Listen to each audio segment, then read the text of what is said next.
I have a few touch-ups that I need to make to this painting. Just some things about the background and other areas that are kind of important for me to kind of figure out what to do about.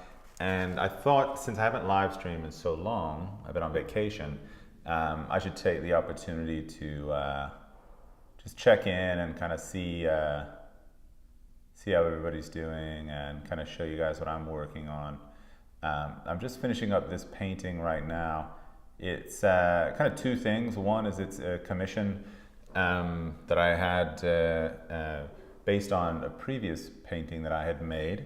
And the other is also that it's a Patreon video. So I've just kind of finished up like the final elements that I needed to do for Patreon, and I thought be a great place to kind of answer some of the questions that I got. I put out a story with just a question, asking me about oil painting, and I got like seemingly like 100 responses. So I wasn't able to kind of answer them all in text form, so I thought I'd answer them here. One of them that was I touched on a little bit responding was a question about how long I've been doing this. And I think it's actually a really interesting question because of the fact that I think it's hard to understand when you're figuring out how to paint, how long should it take for you to understand what you're doing, I remember being kind of halfway through my education and really not knowing, what should I expect to be able to do at this time. So for me, I started training to be a representational painter in 2004.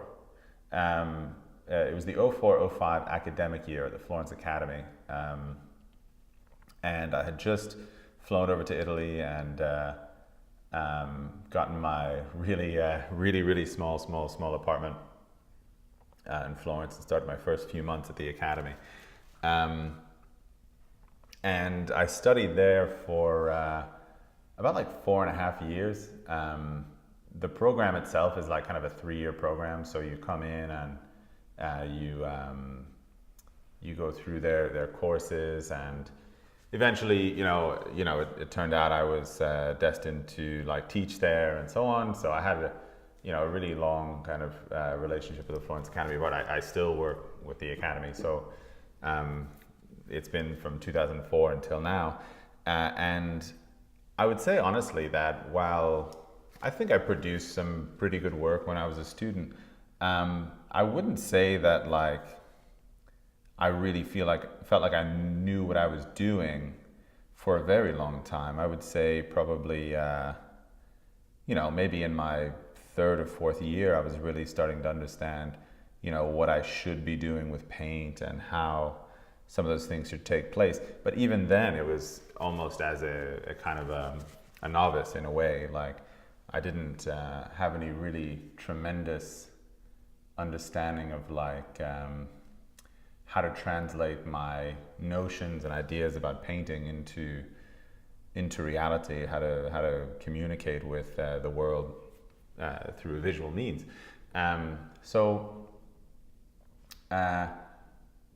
The straight answer to the question, how long I've been doing it, is I started training in 2004. But then I think taking a little bit of perspective about what it is to kind of train as an artist. I know when I was young and I was, I went to college for a couple of years. I almost got a degree in fine art from a school in the States. And it's different because I would get this diploma, and it would say, well, you graduated from this school and you've taken this course and that's what you know how to do. But I quite truly didn't feel like I really knew anything about what I was doing. Whereas training with the Florence Academy, eventually I came to a place where I felt confident kind of understanding, what it is kind of making paintings and doing this professionally. I would even say that the professional aspect is even something that is elaborated, or my knowledge of it has gone deeper even in the last few years in that sense.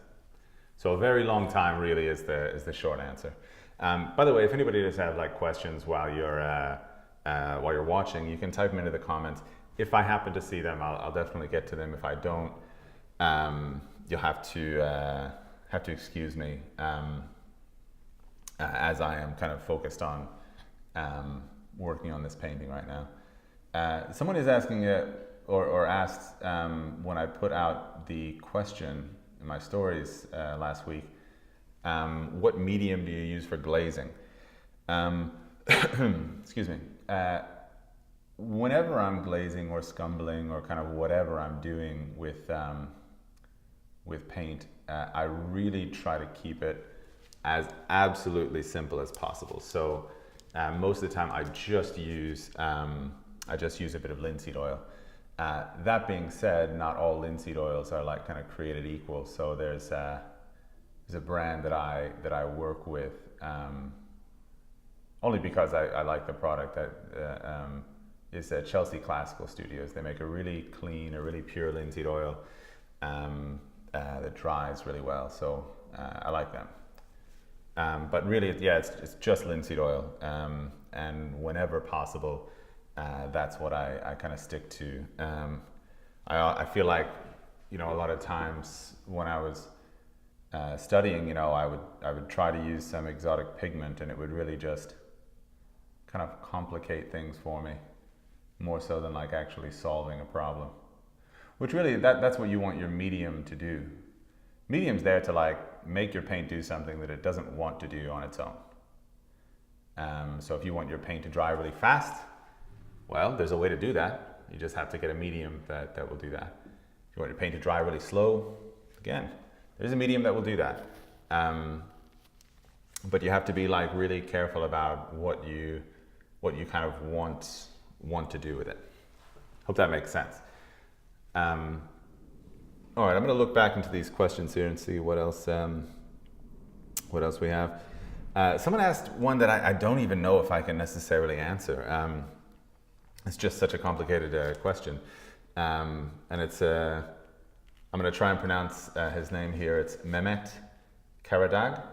And he asks, what is your favorite portrait in art history? Which like, it's like, what was the favorite meal you've ever had in your life? I mean, there's been so many beautiful kind of portraits that I've come across in my years, kind of going to museums and things. It's so hard to like just pick one out.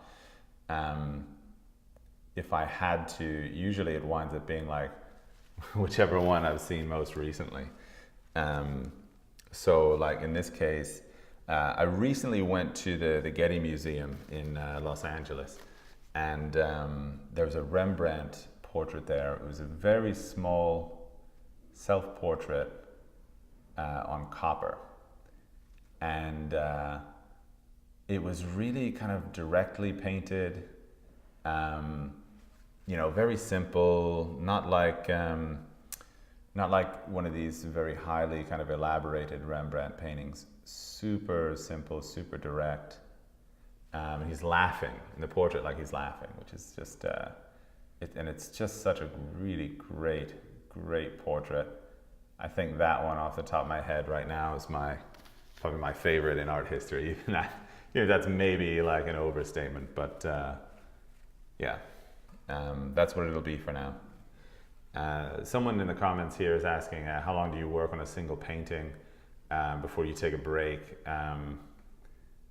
Do you give yourself time away to continue with fresh eyes? Yeah, I think, it's an interesting question, because there is this extent to which, I feel like when I work, you can get a little bit too inside the painting, and you can kind of lose a little bit your sense of perspective about it. And so in those moments, it's really great to take a break. Now, the convenient thing when I'm working from life is that, of course, the model needs a break as well. So naturally, there's a way to like take my attention away from the portrait. I have to take a break because he or she is taking a break.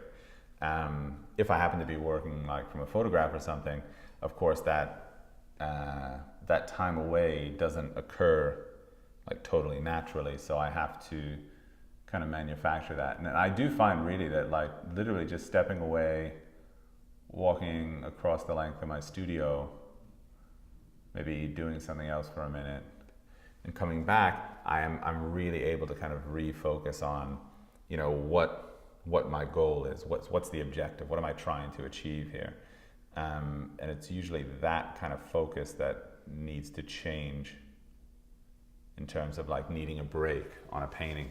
It's more that I would get caught up in some detail that was not really as much to the point, you know, of what I was trying to do. And then, you know, I leave and I come back and I go, oh, that's what it is. Let's see. Someone was asking previously, when applying thicker layers of paint to highlights, what is your blending process? So like some of these passages like this are a little bit thicker than others, and usually I wind up making that something that I do more in the kind of second layer of the painting. So like this painting will take like technically 3 layers to complete. Now, I have a very like precise drawing process that I go through so that I don't have the complication of like having to fix the drawing halfway through, which allows me to be a little bit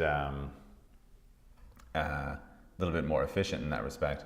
But I'll do an underpainting, then I'll do the second painting, which I start to get into color and do some things like that. And then usually in the third session, once those impastos are dry, then I kind of actually paint some of the rendering of form in around them. So it's a little bit of each step I try and kind of, you know, look for something that I'm going to do in the next step and kind of prepare for that. That way, like each layer of the painting is being, you know, quite efficient, or is being used quite efficiently, rather than maybe. I find that, you know, for me, for like the look that I'm going for in my paintings, that just putting the impastos onto the end, I feel like they wind up looking a little bit kind of separate from the surface of the paint, and I'm not really fond of that look. So I try to kind of integrate them a little bit more. So that's how I deal with kind of thicker areas or impastos and things. Let's see. Someone's asking also, like, what did I learn first? Was it drawing or painting? It's a good question in terms of like, what did I actually learn first? I think that when I was younger and I wanted to be an artist, the first thing I did, of course, was that I started to paint. And, you know, I didn't do it very well. And then as I started to actually be trained to figure out like how to do this, I would, at the academy, of course, like you start to draw first. In fact, I drew probably for about 1.5 years before they even let me paint at the academy, the Florence Academy. So the answer to the question really is about, like, we're talking about education. I learned to draw first, yeah.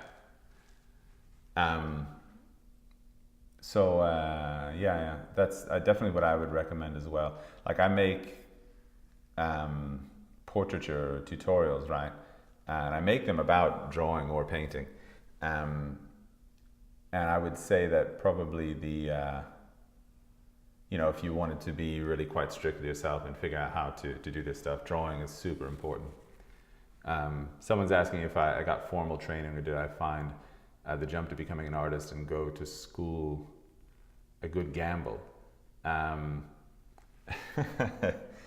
Well, you know, I feel like probably the whole being an artist thing is a little bit a matter of like it's something that you really want to do, and then you just have to figure out how to make it work, or at least that's the way it's been in my life. So I always kind of knew that like I really wanted to be an artist, and you know, there were a lot of lean years trying to like figure out how professionally I was going to get to a place where I could make that happen.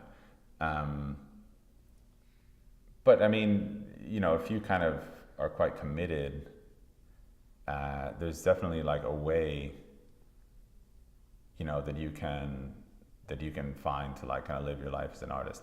Of course, you know, getting good training really helps, because it is a very kind of competitive marketplace. You know, you have to, I think, work really hard, and beyond even working hard, I think probably working smart is probably just as important as that, in the sense that, you know, if you toil away working without maybe any kind of instruction, inevitably you will gain experience,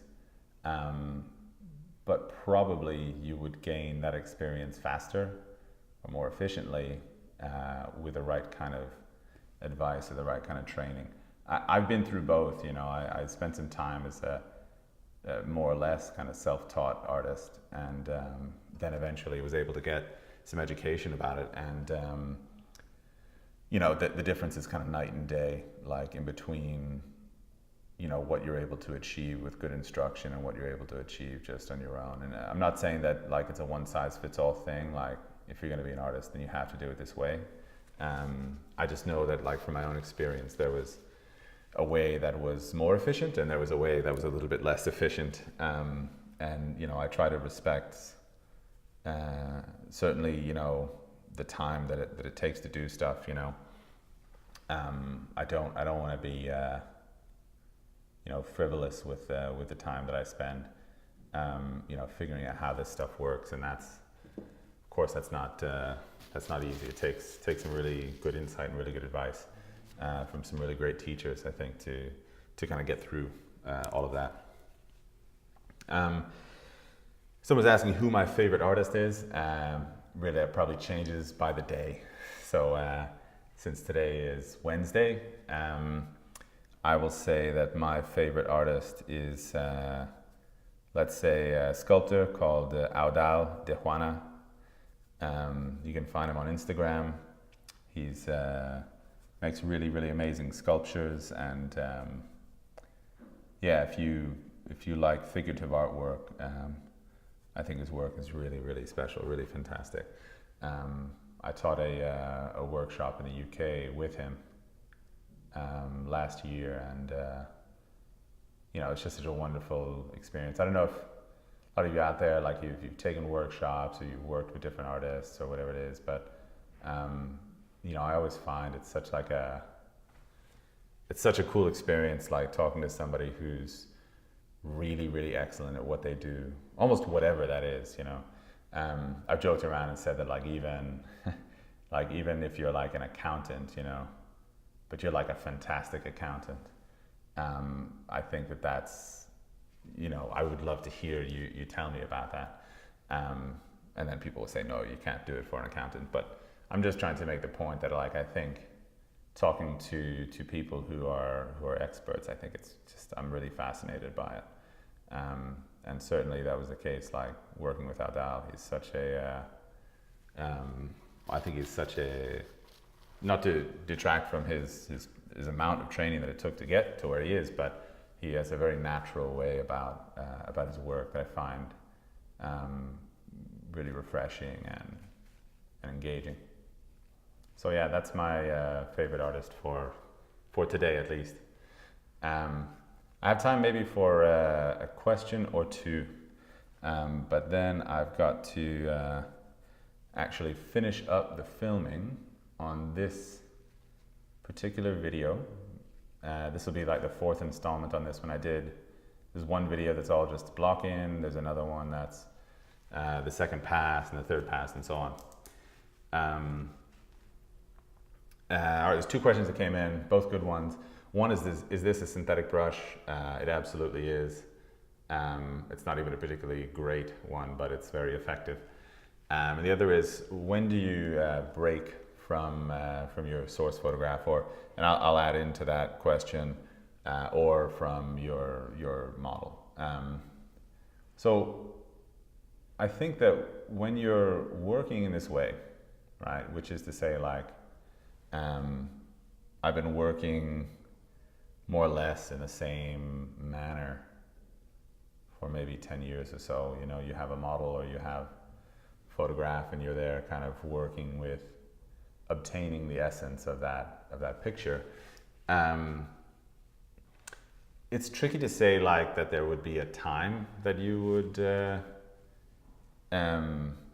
decide to turn away from it, but, like, I think always is probably the answer, in the sense that, you know, a good representational painting, I think, is like in a way like a poem, in the sense that if you are a poet, probably you are more concerned with capturing, like, the spirit of something or the essence of something than you are to gain maybe a journalistic representation of what is happening. So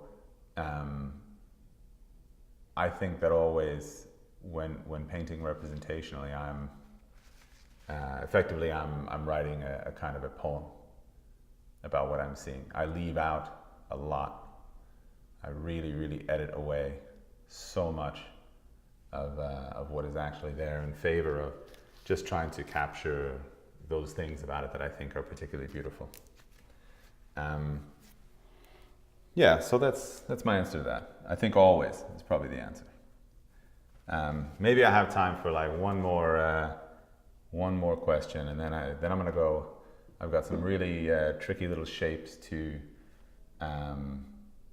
pull out of the hair, and if I'm not really focused on getting those guys right where they need to be, I think that I will miss, and that's not going to be that's not going to end well for me.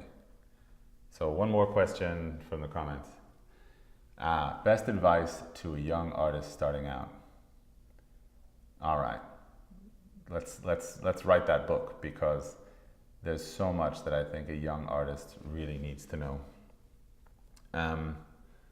I've gotten so many different advices over the years from artists that I really respect, and you know, it's been incredible, just in terms of having that well of advice to rely upon from these really fantastic artists. It's been amazing. So I will have to eventually synopsize that question and say, like, you know, what is the single thing? It's not so much maybe a verbatim or a word for word advice that I have received before, but to distill, I think, or to give the essence of what those advices point to. And I want to be so cautious in this, and just say, this is really just my take. This is my feeling about what I would say. And I hope that it can work in a way for everyone, but we are all created so differently that it's hard to say, you know, what's true for everyone. So just take this with a big grain of salt. It's just what I think about it.